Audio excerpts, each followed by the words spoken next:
Hello बच्चों, नमस्कार। कैसे हैं आप सभी? आशा करता हूं आप सभी लोग अच्छे होंगे। कंप्यूटर से 1000 सवालों की सीरीज़ हमारे द्वारा शुरू की गई है, जिसका पार्ट फर्स्ट आप लोगों को आज दिया जा रहा है। लगातार हम इसी प्रकार से आप लोगों को कंप्यूटर से रिलेटेड वीडियो और जीके से रिलेटेड वीडियो भी कवर कराते रहेंगे। तो ये आपके दिल्ली पुलिस के एग्ज़ाम, आपका यूपी पुलिस का एग्ज़ाम और वो सभी परीक्षाएं जो आगामी हैं, जिसमें देखिए दिल्ली पुलिस का तो पक्का है कि 10 नंबर का कंप्यूटर आ रहा है, लेकिन जो अदर एग्ज़ाम होते हैं उसमें 1 से 2 सवाल कंप्यूटर के आते ही आते हैं। तो ये सभी आप लोग तैयार करेंगे अपने एग्ज़ाम के लिए। तो पार्ट फर्स्ट को स्टार्ट करते हैं। वीडियो को शेयर कर दीजिएगा, यूट्यूब चैनल को सब्सक्राइब भी ज़रूर कर लीजिएगा। सबसे पहला सवाल है, कंप्यूटर का आविष्कारक किसे माना जाता है?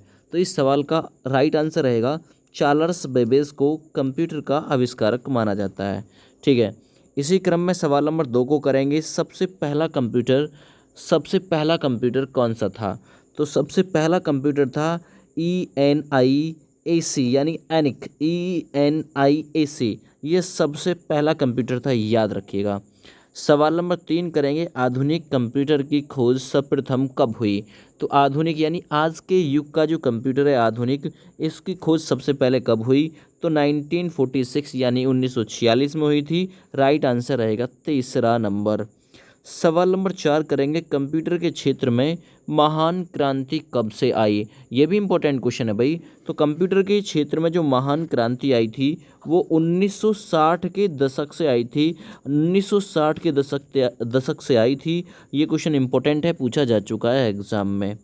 अगला सवाल करिए, कंप्यूटर का हिंदी नाम क्या है? यानी कंप्यूटर को हिंदी में क्या कहा जाता है? तो याद रखिएगा दोस्त, कंप्यूटर को हिंदी में सगणक अर्थात गणना करने, यानी कि सगणक गणना के साथ। तो याद रखिएगा बी विकल्प बिल्कुल इस सवाल में सही हो जाएगा। यहाँ गणना करने वाला आप लोग सेलेक्ट इसके लिए मत करिएगा। ठीक है, अगले सवाल पे आ जाइए। सवाल नंबर 6, कंप्यूटर साक्षरता दिवस प्रत्येक वर्ष कब मनाया जाता है? इम्पोर्टेंट क्वेश्चन है, इम्पोर्टेंट सवाल है। सही आंसर जाएगा 2 दिसंबर। ये पिछली बार दिल्ली पुलिस के एग्जाम में क्वेश्चन पूछा गया था। कंप्यूटर साक्षरता दिवस प्रत्येक वर्ष 2 दिसंबर को मनाया जाता है। आगे आइए, अगला सवाल है सवाल नंबर 7, CPU का पूर्ण रूप क्या है? Important question. एक पूछा जाता है CD, जिसे कम्पैक्ट डिस्क कहते हैं, और DVD पूछा जाता है, डिजिटल वर्सेटाइल डिस्क बोलते हैं DVD को। ठीक है, अच्छा यहाँ पे पूछा है CPU। तो CPU का फुल फॉर्म होता है सेंट्रल प्रोसेसिंग यूनिट। कंप्यूटर का मस्तिष्क भी CPU को ही कहा जाता है, याद रखिएगा। आगे आइए, इनमें से कौन सा एक सर्च इंजन नहीं है? तो आपको गूगल को तो देखा ही होगा, सर्च इंजन है। याहू भी सर्च इंजन है। बदायूं BAIDU यानी बैद्यू भी है। ये यहाँ पे जो लिखा हुआ है ना, वोल फॉर्म अल्फ़ा, ये गूगल का सर्च इंजन नहीं है। यह सर्च इंजन नहीं है, तो इसलिए डी विकल्प आप लोग इसके लिए राइट कर दोगे। अगले सवाल पे आ जाइए, निम्न में से कौन सी एक इनपुट डिवाइस है? इनपुट डिवाइस कौन सी है? तो देखिए, इनपुट डिवाइस जो है माउस भी है, ठीक है, कीबोर्ड भी है, स्कैनर भी है। यानी इनमें से सभी इसके लिए बिल्कुल राइट आंसर हो जाएगा दोस्त। ये सभी इनपुट डिवाइस हैं। आगे आइए, नेक्स्ट क्वेश्चन, 1 KB कितने बाइट्स के बराबर होता है? बहुत ही बढ़िया सवाल है। तो जो 1 KB होता है दोस्तों, वो कितने बाइट्स के बराबर होता है? तो 1024 बाइट के बराबर होता है। 1 MB जो होता है दोस्त, MB 4 मेगाबाइट है ना। 1 MB कितने के बाइट के होता है? तो आप लोग इसका कमेंट फटाफट से कर दीजिए। इस सवाल का राइट आंसर आप लोग कमेंट कर दीजिए फटाफट से। 1 मेगाबाइट कितने बाइट के बराबर होता है? ये बहुत ही बढ़िया सवाल है। एक बार अगर वीडियो पसंद आ रही हो तो प्लीज़ वीडियो को शेयर कर दीजिएगा अपने अपने सभी दोस्तों के पास में। तो सही आंसर हो जाएगा 1 मेगाबाइट अर्थात 1 MB 1024 KB के बराबर होता है। तो यहाँ राइट आंसर आपका ए विकल्प चला जाएगा। 1 GB की मैं बात करूँ, 1 GB, तो 1 GB का मतलब गीगाबाइट, वो 1024 MB के बराबर होता है दोस्त। आगे बढ़ते हैं, 1 GB अर्थात GB कितने बाइट के बराबर होता है? ये क्वेश्चन पूछा हुआ है, 1 GB में पूछा हुआ है। ठीक है, बताइए सवाल नंबर 12 के लिए सही आंसर क्या हो जाएगा? तो 1 GB अर्थात गीगाबाइट कितने बाइट्स के बराबर होता है? तो इसमें 1000 1024 MB के बराबर होता है, याद रखिएगा, ठीक है ना। अगर इसका बाइट्स बनाना है तो आप इसमें 1024 में एक बार फिर से गुना कर दीजिएगा। यहाँ इस क्वेश्चन को करेक्शन कर लीजिएगा। 1 गीगाबाइट में कितने MB होते हैं, यानी मेगाबाइट होते हैं, है ना, मेगाबाइट होते हैं। इस क्वेश्चन को ऐसे कर लीजिएगा आप लोग, है ना, मेगाबाइट कितने होते हैं, तो 1024 MB यानी 1024 मेगाबाइट होते हैं 1 GB में, याद रखिएगा। इस क्वेश्चन को करेक्शन कर लीजिएगा। नेक्स्ट देखिए, कंप्यूटर में जो प्रयुक्त होती है IC चिप, वो किससे बनी हुई होती है, तो याद रखिएगा ये क्वेश्चन आपसे साइंस में भी पूछा जाता है और कंप्यूटर के क्षेत्र में भी पूछा जाता है। कंप्यूटर में प्रयुक्त IC जो चिप बनती है वो सिलिकॉन से बनती है, ऑप्शन यहाँ D सही हो जाएगा। अगला सवाल करेंगे, इंटरनेट के पत्ते में जो पद होता है HTTP, इसका सही रूपांतरण क्या होता है, ऐसे लिखा जाता है ना HTTP, इसका सही रूपांतरण क्या होता है, इसका मतलब क्या होता है, तो इसका मतलब होता है हाइपर टेक्स्ट ट्रांसफ़र प्रोटोकॉल, याद रखिएगा, ठीक है। अगले सवाल को करते हैं, किसी कंप्यूटर के प्रोग्राम में बच्चों द्वारा प्रयुक्त भाषा कौन सी होती है। जो कंप्यूटर का प्रोग्राम होता है बच्चों की द्वारा जो प्रयोग में लाई जाती है लैंग्वेज, उसे क्या नाम देते हैं, तो उसे लोगो नाम देते हैं, याद रखिएगा, लोगो नाम दिया जाता है, ऑप्शन C सही है। अगला सवाल करेंगे, एक स्वाहा निजी कंप्यूटर जो आपकी गोद में रखने लायक छोटा सा होता है उसे क्या नाम देते हैं, तो देखिए उसे नाम देते हैं नोटबुक कंप्यूटर। क्या नाम देते हैं, देखिए नोटबुक की तरह आपकी गोद में आ जाएगा, है ना। तो एक स्वाहा है निजी कंप्यूटर, जो आपका निजी कंप्यूटर है उसे गोद में रखने लायक छोटा सा जो होता है उसे नोटबुक कंप्यूटर कहा जाता है। अगले सवाल को करते हैं, सवाल नंबर 17।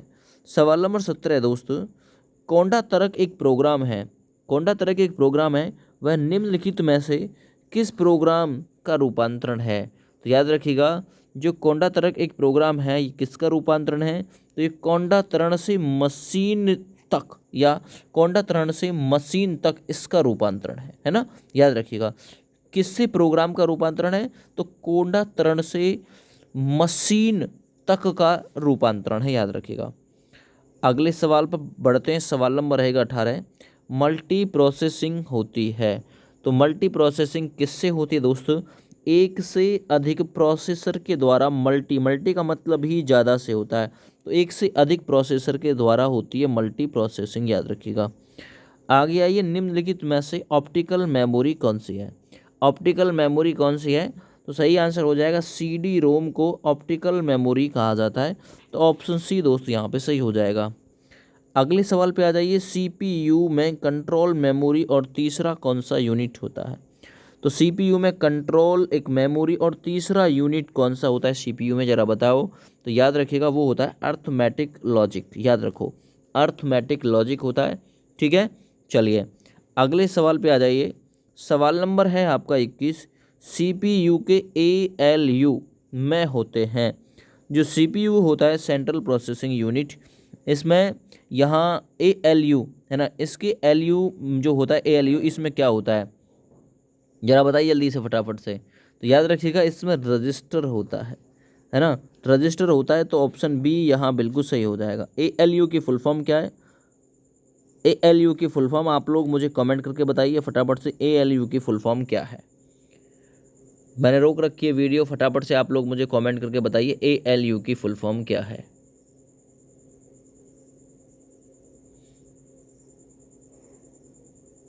अर्थमेटिक लॉजिक यूनिट, है ना, अर्थमेटिक लॉजिक यूनिट, मैंने भी आप लोगों को कंफर्म करा दिया है।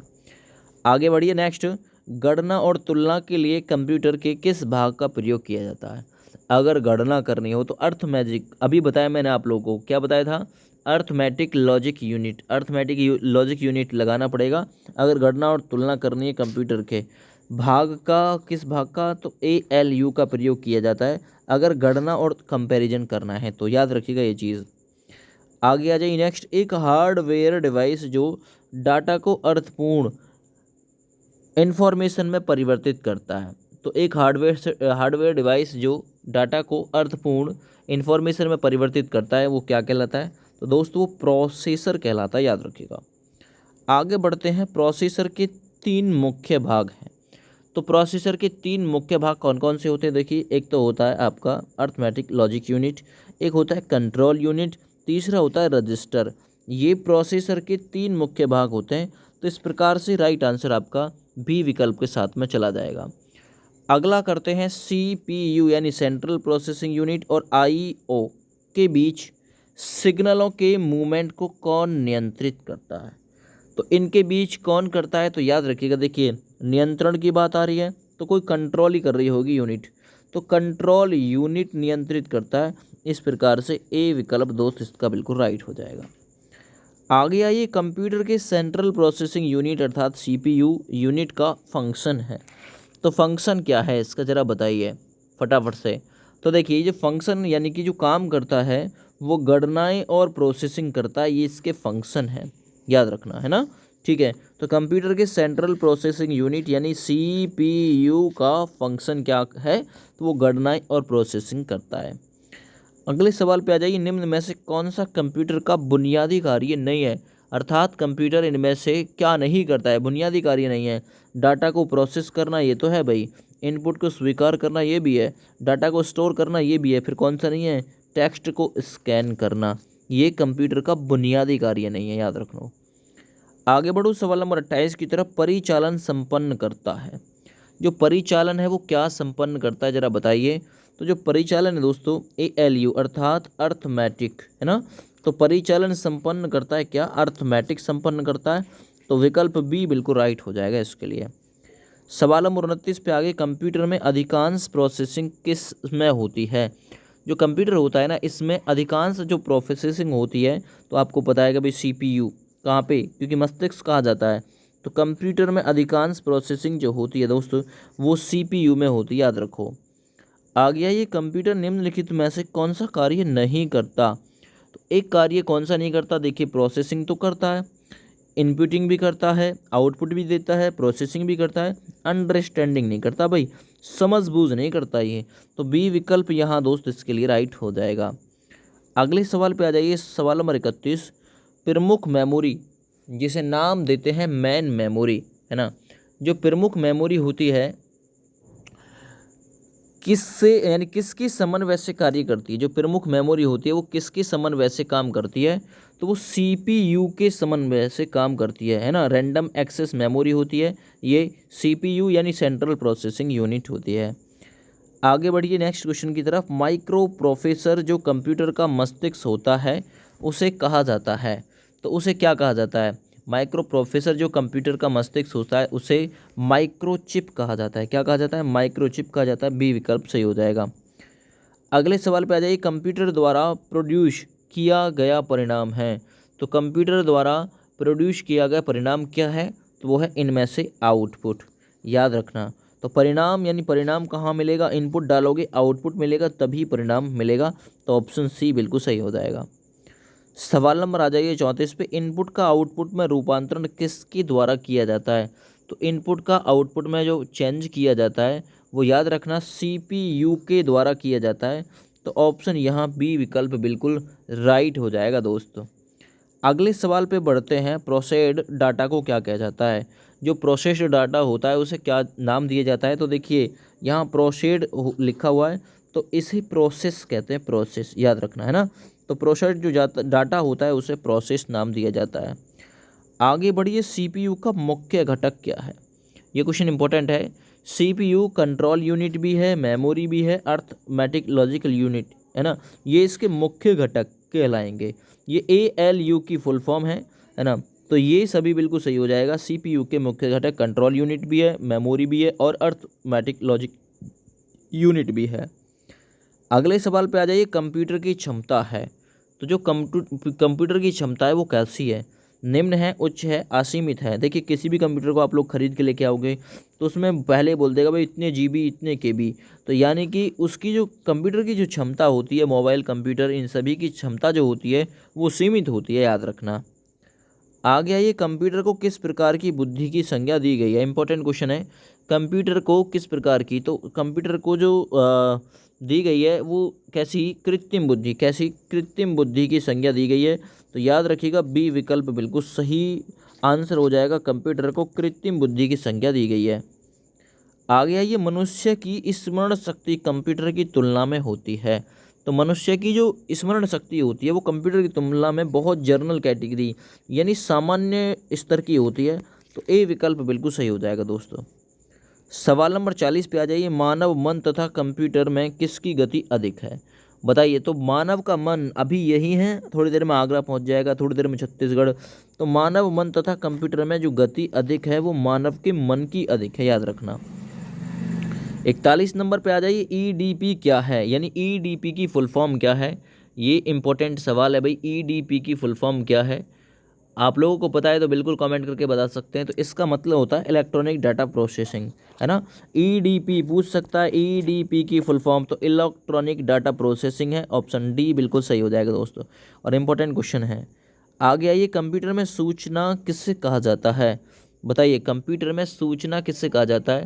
तो याद रखना, सूचना कहा जाता है जो कंप्यूटर में स्टोरेज डाटा होता है ना, एकत्रित डाटा जो होता है, एकत्रित जो डाटा होता है उसमें कंप्यूटर में सूचना कहा जाता है, इन्फॉर्मेशन कहा जाता है एकत्रित डाटा को।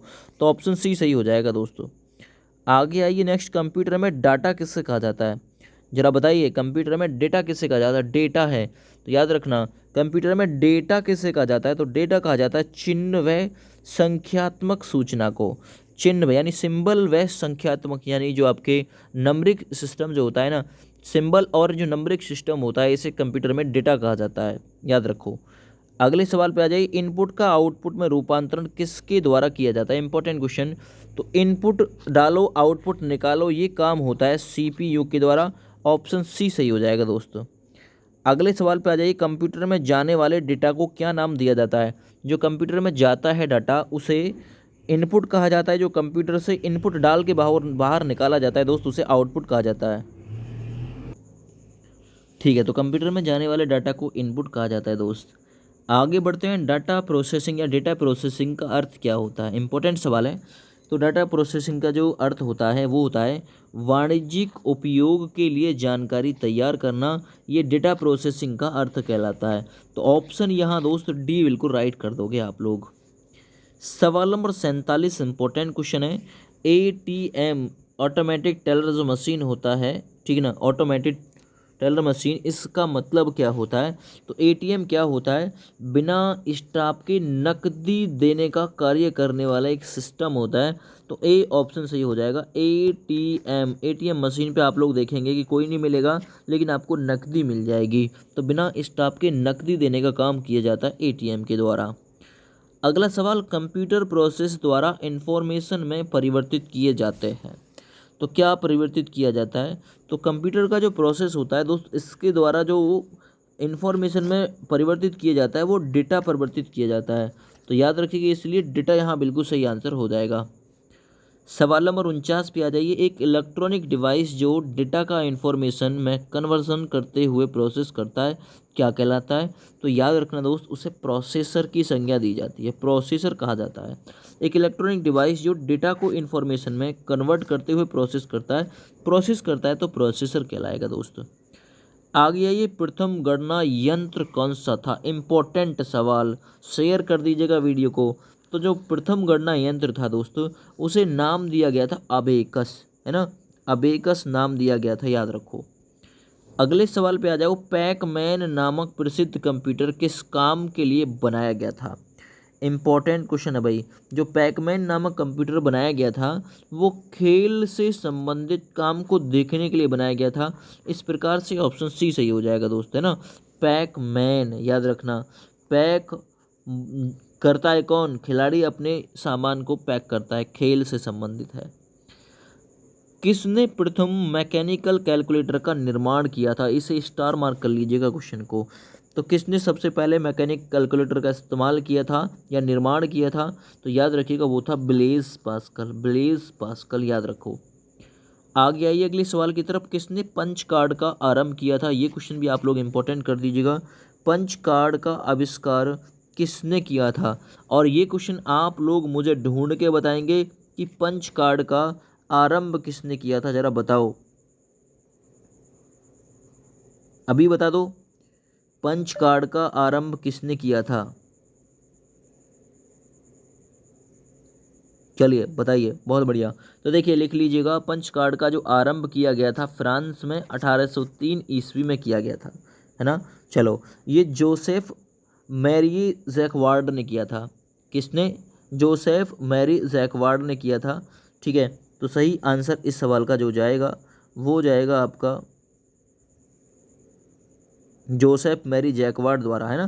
तो जैकवार्ड ही ऑप्शन यहाँ आप लोगों का सही हो जाएगा, ए विकल्प, है ना। कहीं कहीं आपको 1801 भी मिलेगा, है ना। 1801 कर लीजिएगा, इस 1803 कीजिएगा। 1801 में जोसेफ मैरी जैकवार्ड द्वारा पंच कार्ड का आविष्कार किया गया था। ठीक है भैया, चलो आगे आ जाओ। कंप्यूटर की बुनियादी संरचना का विकास किया गया था, है ना। ये भी क्वेश्चन इंपॉर्टेंट है अपने आप में। तो कंप्यूटर की बुनियादी संरचना का विकास किसके द्वारा? चार्ल्स बेबेज के द्वारा किया गया था। कंप्यूटर का आविष्कारक माना जाता है। आगे आइए, इनमें से कौन सबसे बड़ा, सबसे तेज और सबसे महंगा कंप्यूटर है? तो सबसे बड़ा होगा, सबसे तेज और सबसे महंगा वो कंप्यूटर दोस्त सुपर कंप्यूटर। आगे आइए नेक्स्ट क्वेश्चन की तरफ। सामान्य रूप से प्रयुक्त किया जाने वाला कंप्यूटर कौन सा है? जो जर्नली रूप से आप लोग प्रयोग कर लेते हैं, तो उसका नाम है डिजिटल कंप्यूटर। ऑप्शन यहाँ आपका ए सही है दोस्तों। आगे आ जाइए, CRAY ये क्या है, जरा बताइए। तो ये CRAY कंप्यूटर के क्षेत्र में आखिर ये क्या है? ठीक है,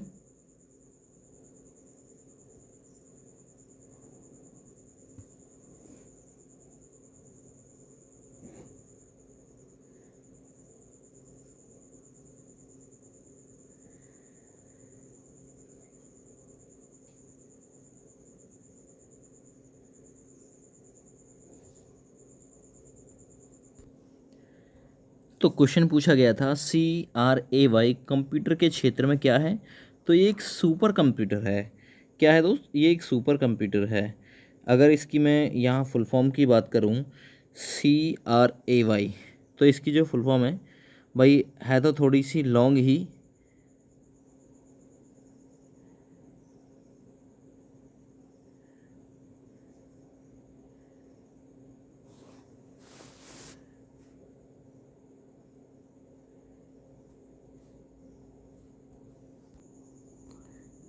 तो भाई इसकी फुल फॉर्म जो है मैं आप लोगों को बता देता हूँ। वो फुल फॉर्म है क्रिएटिव रेवलेंट्री आर्टिस्ट एंड यूथफुल।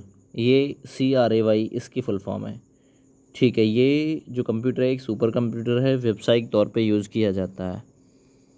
अगले सवाल पे आ जाओ। मल्टी प्रोसेसिंग का प्रयोग किस पीढ़ी के कंप्यूटर से शुरुआत हुआ था? तो देखिए, मल्टी प्रोसेसिंग, मल्टी का मतलब ज़्यादा से होता है, तो मल्टी प्रोसेसिंग का प्रयोग किस पीढ़ी के कंप्यूटर से शुरू हुआ था? तो तृतीय पीढ़ी यानी कि थर्ड जनरेशन का जो कंप्यूटर था उसमें मल्टी प्रोसेसिंग जो है उसकी शुरुआत हुई थी। आ गया, ये विश्व का सबसे पहला सुपर कंप्यूटर कब बनाया गया था? बहुत ही बढ़िया सवाल है। बात है 1976 की, 1976। प्रस्तावना में भी संशोधन हुआ था 42वें संविधान संशोधन के तहत। तभी विश्व का सबसे पहला जो कंप्यूटर है वो डेवलप किया गया था।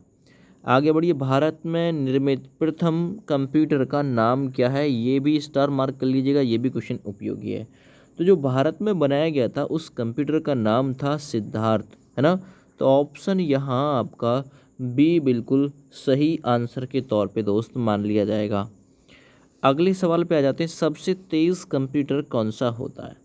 जो सबसे तेज़ होता है दोस्त वो सुपर कंप्यूटर होता है, याद रखिएगा। सवाल नंबर 62 को करते हैं। माइक्रो प्रोसेसर किस पीढ़ी का कंप्यूटर है? इम्पोर्टेंट सवाल है। तो ये फोर्थ जनरेशन का माइक्रो प्रोसेसर, ये फोर्थ जनरेशन का कंप्यूटर है, याद रखिएगा। आगे आइए, भारत में निर्मित परम कंप्यूटर किस प्रकार का कंप्यूटर है? तो याद रखिएगा, परम कंप्यूटर जो है वो सुपर कंप्यूटर है, तेज़ गणना करता है सुपर कंप्यूटर। तो भारत में जो बनाया गया है परम कंप्यूटर वो सुपर कंप्यूटर है, ये क्वेश्चन भी इम्पोर्टेंट है। अगले सवाल पे आ जाओ। गणना संयंत्र अबेकस का आविष्कार किस देश में हुआ था? अबेकस का जो आविष्कार हुआ था दोस्त वो चाइना में हुआ था। गणना संयंत्र अबेकस का प्रयोग अबिस्कस का आविष्कार जो हुआ था चीन में हुआ था, याद रखिएगा। चीन की राजधानी बीजिंग, मुद्रा रोमन वेस्ट की है। अगला आइए, IMAC ये किसका प्रकार है? तो बताइए IMAC किसका प्रकार है? और आप लोगों से फुल फॉर्म भी पूछ सकता है, IMAC की फुल फॉर्म क्या होती है? बताइए।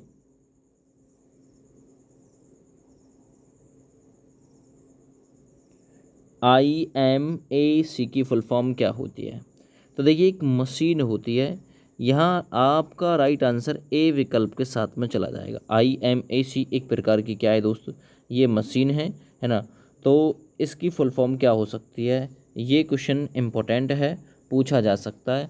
अगर आप लोगों को पता है तो बिल्कुल कमेंट करके बता दीजिए। जिस सवाल का भी आंसर आप लोगों को पता है तो बेझिझक आप लोग कमेंट बॉक्स में अपना आंसर छोड़िए।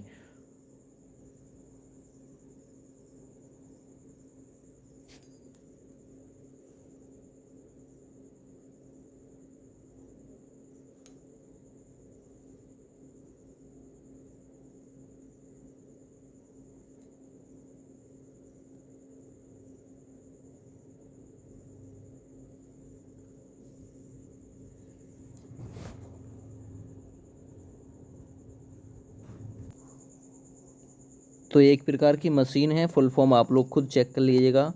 IMAC इसकी फुल फॉर्म क्या होती है कंप्यूटर के सेक्टर में।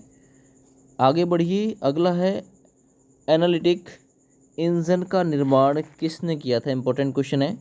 तो जो एनालिटिक इंजन है इसका जो आविष्कार किया था चार्ल्स बेबेज ने किया था। ऑप्शन सी दोस्त यहाँ पे सही हो जाएगा। अगला सवाल देखिए, सर्वप्रथम पंच कार्ड का प्रयोग किसने किया था? सर्वप्रथम जो पंच कार्ड का प्रयोग किया था दोस्तों वो जोसेफ मैरी ने किया था। इंपॉर्टेंट क्वेश्चन है ना। पंच कार्ड का सबसे पहले प्रयोग जोसेफ मैरी ने किया था। अगला सवाल करते हैं, कंप्यूटर के विकास में सर्वाधिक योगदान किसका है? तो याद रखिएगा, सबसे ज़्यादा जो योगदान है इसके डेवलपमेंट में वो है वान न्यूमैन का, याद रखिएगा। अगले सवाल पे आ जाइए, सवाल नंबर 69। इंटीग्रेटेड सर्किट जो होता है यानी कि IC की फुल फॉर्म होती है इंटीग्रेटेड सर्किट की जो चिप होती है ये किससे बनी हुई होती है ना। वो तो होती सिलिकॉन की, लेकिन IC सर्टिफिकेट चिप का विकास किसने किया था? ये क्वेश्चन इंपॉर्टेंट है। तो JS किल्बी। IC की फुल फॉर्म इंटीग्रेटेड सर्किट होता है और ये जो चिप होती है वो होती है सिलिकॉन की बनी हुई और JS किल्बी ने इसका आविष्कार किया था।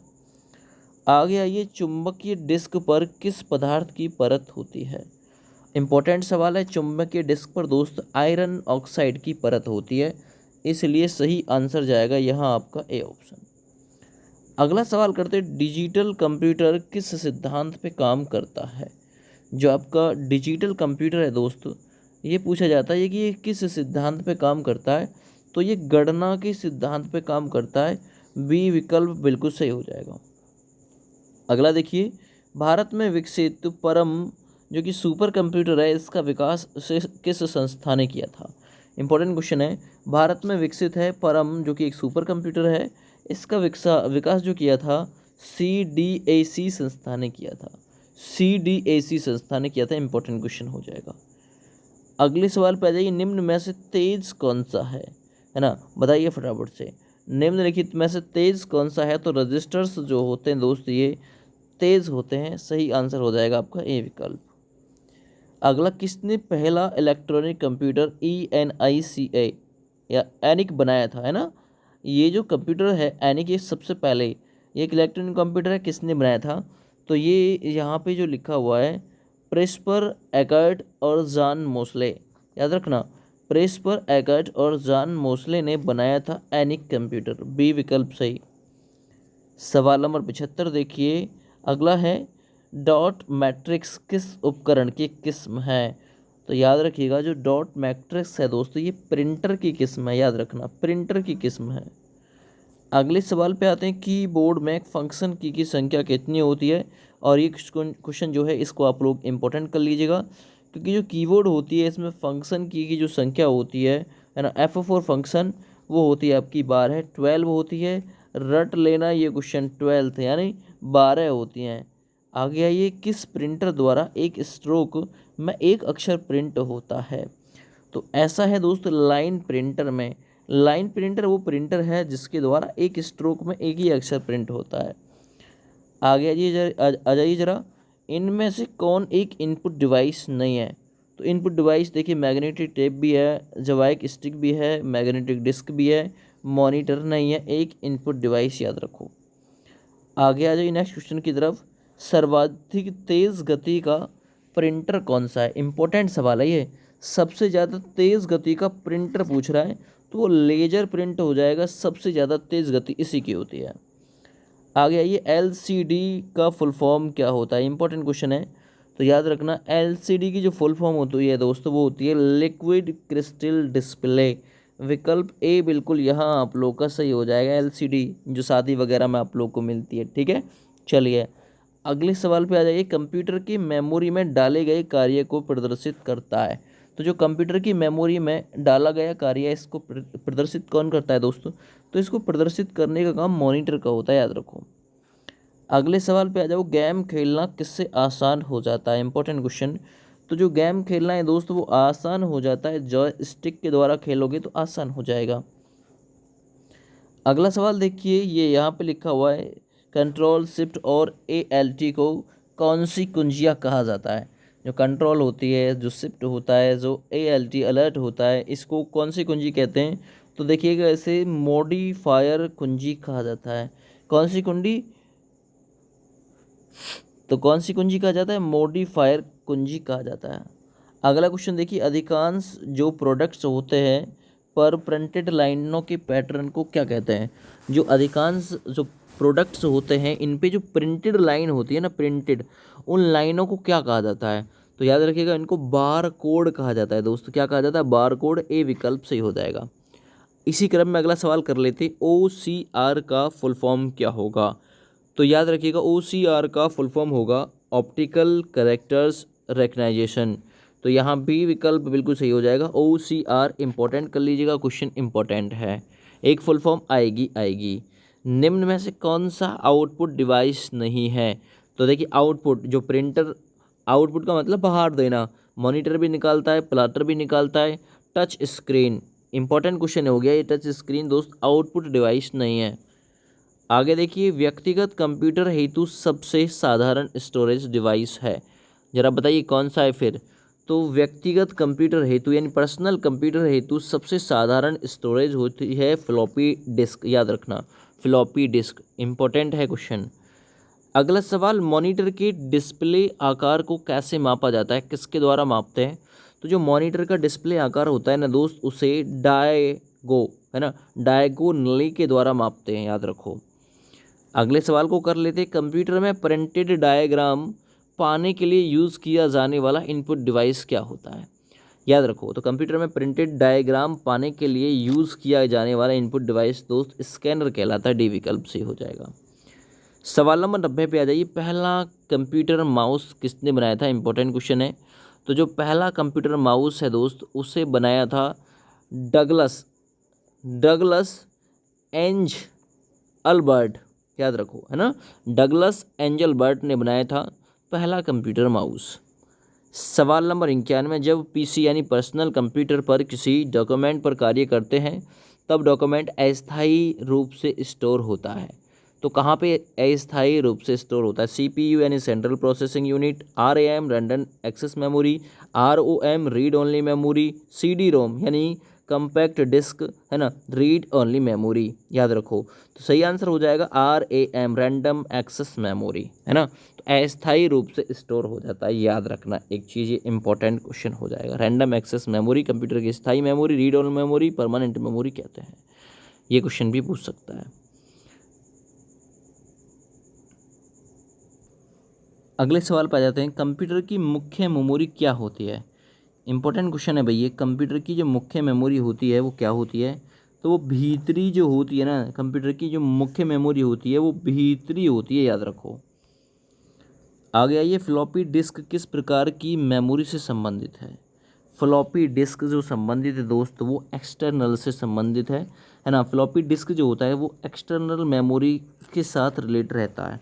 तो ए विकल्प सही हो जाएगा दोस्त। अगला सवाल करते हैं, रैम किस तरह की मेमोरी है? इंपॉर्टेंट क्वेश्चन आ गया भाई, है ना। तो जो रैम है दोस्तों वो सही आंसर हो जाएगा मुख्य, है ना, मुख्य प्रकार की मेमोरी है, रैंडम एक्सेस मेमोरी। याद रखना, ये चीज़ पूछा जा सकता है आप लोगों से। ये एक अस्थिर मेमोरी होती है ना, अस्थिर, याद रखो। आगे आइए, निम्नलिखित में से कौन रैम नहीं है? तो रैम के अंतर्गत कौन सा नहीं आता? देखिए परम, क्योंकि परम एक कंप्यूटर है। ड्रीम भी, फ्लैश भी और यहाँ सरम भी, ये रैम हो सकते हैं लेकिन परम नहीं होगा, याद रखिएगा। आगे आइए, सेल फोनों में किस प्रकार की स्टोरेज डिवाइस का प्रयोग किया जाता है? जो सेल फोन होते हैं, तो जो सेल फोन होते हैं इसमें आप लोग याद रखिएगा, इसमें यूज़ किया जाता है CACHE, है ना। तो आप लोग इन्हें, आप लोग देखते हैं कि मोबाइल वगैरह में आप लोग ये चाचा वगैरह का नाम दे देते हैं इसे, है ना। तो जो सेल फोन होते हैं ना, किस प्रकार के स्टोरेज डिवाइस, ये चाचा टाइप का होता है। ऑप्शन नंबर यहाँ पे सही हो जाएगा, ए विकल्प। आगे देखिए, इंटरनल स्टोरेज किस प्रकार का स्टोरेज है, जरा बताइए। जो इंटरनल स्टोरेज है, इंटरनल का मतलब आप लोग समझ जाइए अंदर वाली बात, तो उसे नाम दिया जाता है प्राइमरी स्टोरेज का, है ना। सही आंसर आप लोग गया बी ऑप्शन के साथ में, है ना भाई। सेकेंडरी बोल सकते हैं प्राइवेट टाइप में। तो इंटरनल स्टोरेज किस प्रकार का स्टोरेज है? प्राइमरी टाइप का। किस मेमोरी में रखा डाटा बिजली जाते ही समाप्त हो जाता है? तो किस मेमोरी में रखा हुआ डाटा, है ना, इसलिए इसे अस्थाई मेमोरी कहा जाता है। तो याद रखना, RAM, random access memory, random access memory, है ना।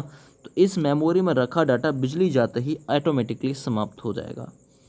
आगे आइए, सीडी को कम्पैक्ट डिस्क के अलावा किस अन्य नाम से भी जाना जाता है? याद रखिएगा। तो एक तो हो गया सीडी, कम्पैक्ट डिस्क, और इसका जो अन्य नाम होता है ना दोस्तों, वो होता है ऑप्टिकल डिस्क। इंपॉर्टेंट सवाल है, ऑप्टिकल डिस्क भी नाम लेते हैं। अगले सवाल पे आ जाइए, सबसे कॉमन प्रकार की स्टोरेज डिवाइस है। सबसे कॉमन प्रकार की स्टोरेज डिवाइस कौन सी है? वो है मैग्नेटिक, याद रखना। सबसे कॉमन प्रकार की स्टोरेज डिवाइस मैग्नेटिक है। ऑप्शन नंबर सी बिल्कुल सही हो जाएगा दोस्त। आगे आ जाइए, सीडी से आप क्या कर सकते हैं? सीडी से क्या कर सकते हो भैया? कुछ कर सकते हो क्या सीडी से? हाँ, सीडी से क्या कर सकते हो? पढ़ सकते हो क्या? लिख सकते हो क्या? तो सीडी से आप पढ़ भी सकते हो, लिख भी सकते हो। विकल्प यहाँ सी सही हो जाएगा, बिल्कुल राइट। अगला देखिए, निम्न में से कौन सा ऑप्टिकल डिस्क का उदाहरण है? कौन सा है ऑप्टिकल डिस्क का उदाहरण, जरा बताइए। सही आंसर हो जाएगा डिजिटल वर्सेटाइल डिस्क, यानी कि DVD नाम देते हैं इसे। ये एक ऑप्टिकल डिस्क का उदाहरण है। आगे बढ़िए, कौन सी डिवाइस प्रोग्राम और डाटा के बीच का अंतर समझ सकती है? सही आंसर हो जाएगा माइक्रो प्रोसेसर ऐसा कर सकता है। नेक्स्ट, DVD का उदाहरण है, DVD, डिजिटल वर्सेटाइल डिस्क, है ना। तो जो DVD होता है दोस्तों, ये ऑप्टिकल डिस्क का उदाहरण होता है। ये क्वेश्चन भी पूछा हुआ है। अगला सवाल देखिए, कंप्यूटर की प्रमुख मेमोरी को क्या कहा जाता है, यानी मेन मेमोरी को क्या कहा जाता है? तो प्राइमरी भी नाम देते हैं, आंतरिक भी, प्राथमिक भी, यानी ये सभी बिल्कुल सही हो जाएगा दोस्तों। अगले सवाल पर आ जाइए, डिस्क को ट्रैकों और सेक्टरों में विभाजित करने की प्रक्रिया क्या होती है? क्या कहते हैं उसे? डिस्क को ट्रैक और सेक्टर में डिवाइड करने की जो प्रक्रिया होती है उसे फॉर्मेटिंग कहा जाता है, याद रखिएगा। अगले सवाल पे आ जाइए, निम्नलिखित में से क्या स्टोरेज डिवाइस का उदाहरण नहीं है? तो कौन सा नहीं है इनमें से स्टोरेज डिवाइस का उदाहरण? तो सही आंसर हो जाएगा रैम, जो है ना, ये स्टोरेज डिवाइस का उदाहरण नहीं है, क्योंकि ये अस्थायी मेमोरी है ना। ये बिजली जाते ही इसमें रखा डाटा समाप्त हो जाएगा। अगला सवाल, फाइल सिस्टम स्थायी रूप से संग्रहण रहता है, ये कहाँ पे रहता है? तो याद रखिएगा, सेकेंडरी जो मेमोरी होती है ना उसमें। तो फाइल सिस्टम स्थायी रूप से संग्रहित रहता है सेकेंडरी मेमोरी में। आगे आइए, DVD क्या है? तो DVD की आप लोगों से फुल फॉर्म पूछा गया है, तो डिजिटल वीडियो डिस्क भी बोल सकते हैं। DVD की फुल फॉर्म क्या होती है? तो DVD की full form digital versatile disc होती है। तो यहाँ आप लोगों का जो सही आंसर हो जाएगा DVD के लिए, वो हो जाएगा आपका सही आंसर ए विकल्प, ठीक है। DVD की full form digital versatile disc. आगे जी जरा, CPU के लिए सामान्य गणित परफॉर्म करता है ना। CPU के लिए सामान्य गणित परफॉर्म करता है, तो कहाँ पे करता है भाई? तो ये ALU, अर्थमेटिक लॉजिक यूनिट। तो CPU के लिए गणित की बात है ना, तो अर्थमेटिक से समझ जाइए कि ALU, याद रखिएगा, ये बिल्कुल सही हो जाएगा। सवाल नंबर रहेगा 111। 111 देखिए, मदरबोर्ड के कॉन्फोनेंट के बीच इंफॉर्मेशन किसके माध्यम से ट्रैवल करता है? तो किसके माध्यम से ट्रैवल करता है? सही आंसर हो जाएगा, ये करता है BUS के माध्यम से, यानी बस के माध्यम से, है ना। तो मदरबोर्ड के कंपोनेंट्स के बीच इंफॉर्मेशन, है ना, बस के माध्यम से ट्रेवल करता है। अगला देखिए, कंप्यूटर का मुख्य पटल क्या कहलाता है, इंपॉर्टेंट क्वेश्चन है। तो जो कंप्यूटर का मुख्य पटल है दोस्तों वो मदरबोर्ड कहलाता है, ये याद रखिएगा। अगले सवाल पे आ जाइए, पीसी का पूरा नाम क्या है। पीसी इंपॉर्टेंट सवाल है। पीसी होता है पर्सनल कंप्यूटर, इंपॉर्टेंट क्वेश्चन है, बी विकल्प सही है। अगले सवाल पे आ जाते हैं, एक्सेसरीज जिस स्थान पर सिस्टम यूनिट से जुड़ते हैं उसे क्या नाम देते हैं। तो एक्सेसरीज जिस स्थान पर सिस्टम यूनिट से जोड़ते हैं दोस्त उसे पोर्ट नाम दिया जाता है। तो बी विकल्प आपका बिल्कुल सही हो जाएगा दोस्त। अगला सवाल करते हैं, कंप्यूटर में IBM का पूरा नाम क्या है। IBM का पूरा नाम क्या है, इंटरनेशनल बिजनेस मशीन, यानी कि IBM इंटरनेशनल बिजनेस मशीन याद रखिएगा, पूछा जा सकता है। अगला, विशेष प्रकार के संगीत उपकरणों को साउंड कार्डों से कौन सा पोर्ट जोड़ता है। तो कौन सा पोर्ट जोड़ता है, MIDI। ये जो मिडी पोस्ट होता है ना, है ना, ये जो मिडी पोर्ट होता है दोस्तों ये संगीत उपकरणों को साउंड कार्डों से जोड़ता है। आ गया, ये संपूर्ण कंप्यूटर प्रणाली के लिए संप्रेषण नियंत्रण करता है। संपूर्ण कंप्यूटर प्रणाली के लिए संप्रेषण नियंत्रण कौन करता है, तो दोस्तों वो मदरबोर्ड करता है, ए विकल्प राइट हो जाएगा। आगे बढ़ी, डिस्क को पढ़ने के लिए प्रयोग में आने वाला हार्डवेयर कौन सा है। तो जो डिस्क को पढ़ने के लिए प्रयोग में आने वाला हार्डवेयर है ना उसे नाम देते हैं दोस्त डिस्क ड्राइव, ऑप्शन तीसरा सही हो जाएगा। अगला करिए, इलेक्ट्रॉनिक कंपोनेंट्स वाले थिन प्लेट या बोर्ड को क्या कहा जाता है। तो उसे सर्किट बोर्ड के नाम से जानते हैं, याद रखिएगा। इलेक्ट्रॉनिक कंपोनेंट्स वाले थिन प्लेट या बोर्ड को सर्किट बोर्ड कहा जाता है। अगला सवाल देखिए, एक्सपेंशन कार्ड किस में इंसर्ट किए जाते हैं। जो एक्सपेंशन कार्ड होते हैं दोस्त ये स्लॉट में इंसर्ट किए जाते हैं, ये याद रखिएगा, पूछ सकता है, एक क्वेश्चन इंपॉर्टेंट है। आगे आ जाइए, कंप्यूटर की घड़ी की स्पीड की गणना किस में की जाती है। जो कंप्यूटर की घड़ी की स्पीड होती है दोस्त उसकी जो गणना होती है वो बिट में की जाती है, ऑप्शन ए सही हो जाएगा। अगला सवाल करते हैं, मदरबोर्ड में क्या रहता है जो मदरबोर्ड पर CPU को पुर्जों से जोड़ता है। ऐसा क्या रहता है, तो मदरबोर्ड में क्या रहता है जो मदरबोर्ड पर CPU को दूसरे पुर्जों से जोड़ता है, तो वो रहता है सिस्टम बस, ऑप्शन बी सही है। अगला देखिए, किसका उपयोग करते हुए पहला कंप्यूटर प्रोग्राम तैयार किया गया था। तो किसका उपयोग करते हुए, मशीनी लैंग्वेज का यूज़ करते हुए पहला कंप्यूटर प्रोग्राम तैयार किया गया था। अगले सवाल पे आ जाइए, किसने बेसिक कंप्यूटर भाषा का विकास किया था। तो याद रखिएगा, जॉन जी कैमी ने बेसिक कंप्यूटर भाषा का डेवलप किया था। अगला सवाल करते, बेसिक कंप्यूटर भाषा का विकास कब हुआ था, इंपॉर्टेंट सवाल है। तो बेसिक कंप्यूटर भाषा का जो विकास हुआ था 1964 यानी कि 1964 में हुआ था, इंपॉर्टेंट क्वेश्चन है। अगले सवाल पर आ जाते हैं, किसी प्रोग्राम का चित्र के रूप में प्रदर्शित करना क्या कहलाता है। तो किसी प्रोग्राम का चित्र के रूप में प्रदर्शन कहलाता है दोस्त फैलो चार्ट। क्या कहलाता है, फैलो चार्ट कहलाता है, विकल्प सी सही हो जाएगा। अगला सवाल करते हैं, निम्नलिखित में से कौन सी वैज्ञानिक कंप्यूटर भाषा है। तो कौन सी वैज्ञानिक कंप्यूटर भाषा है, सही आंसर हो जाएगा वो है फोरट्रॉन, है ना। कौन सी वैज्ञानिक कंप्यूटर भाषा है वो है फोरट्रॉन, ऑप्शन डी सही है। अगला सवाल करते हैं, कंप्यूटर द्वारा कोबल किसके द्वारा उपयोगी है ना। जो कोबल एक कंप्यूटर की भाषा होती है, तो ये जो कंप्यूटर द्वारा कोबल है ये किसके लिए उपयोगी है, ये व्यावसायिक कार्य यानी कि व्यापारिक वगैरह जो कार्य जो होते हैं व्यावसायिक ट्रेडिंग वगैरह के उसके लिए इम्पोर्टेंट है। किस कंप्यूटर भाषा का प्रयोग वाणिज्यिक कार्यों में किया जाता है। तो अभी बताया है ना, वाणिज्यिक कार्यों में किसका किया जाता है, तो वो कोबल लैंग्वेज का प्रयोग किया जाता है, एक क्वेश्चन इंपॉर्टेंट होगा। अगला सवाल करते हैं, अंग्रेजी भाषा की समान उच्च स्तरीय कंप्यूटर भाषा कौन सी है। तो अंग्रेजी भाषा की समान उच्च स्तरीय जो भाषा होती है दोस्तों वो कोबल ही होती है, याद रखिएगा। अगले सवाल पे चलते हैं, सवाल नंबर 14 रहेगा, सॉरी रहेगा 131वां। कंप्यूटर भाषा जावा के आविष्कारक कौन है। तो जावा का भाई आविष्कारक कभी आप लोगों से पूछा जाए तो सही आंसर हो जाएगा वो है सन माइक्रोसॉफ्ट, ये जावा के आविष्कारक हैं।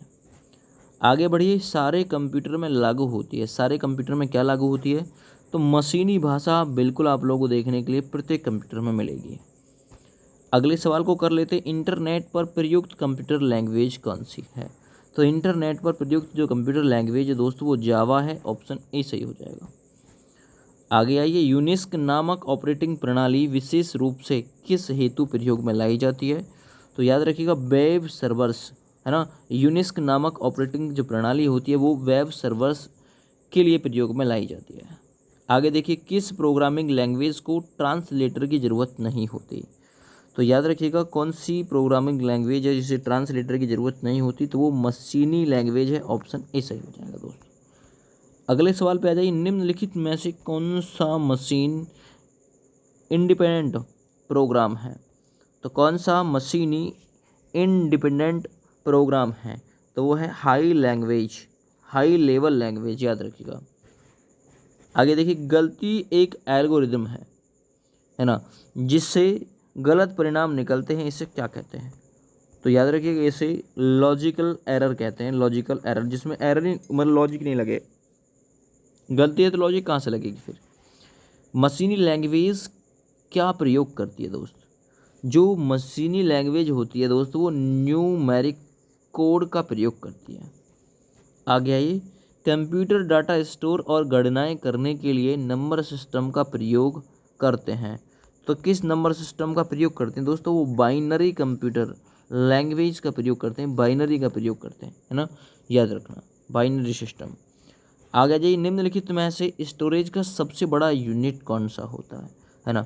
तो देखिए, KB kilobyte, TB terabyte, MB megabyte, GB gigabyte, ये फुल फॉर्म भी पूछी जा सकती है। तो ये जो टीबी होता है ना दोस्तों ये सबसे बड़ा यूनिट होता है कंप्यूटर में। आगे आइए, बिट किसका लघु रूप होता है, बिट जरा बताइए। 140 हो चुके हैं कंप्लीट, है ना, 141वें का नंबर है, जरा बताइए बिट किसका है। तो बाइनरी डिजिट को ही बिट बोलते हैं, लघु रूप, है ना। किस बिट का लघु रूप है, छोटा रूप है, तो बाइनरी डिजिट को कहते हैं बिट, याद रखिएगा। आगे आइए, एक बाइट से कितने विकल्प होते हैं, ये इंपॉर्टेंट क्वेश्चन है।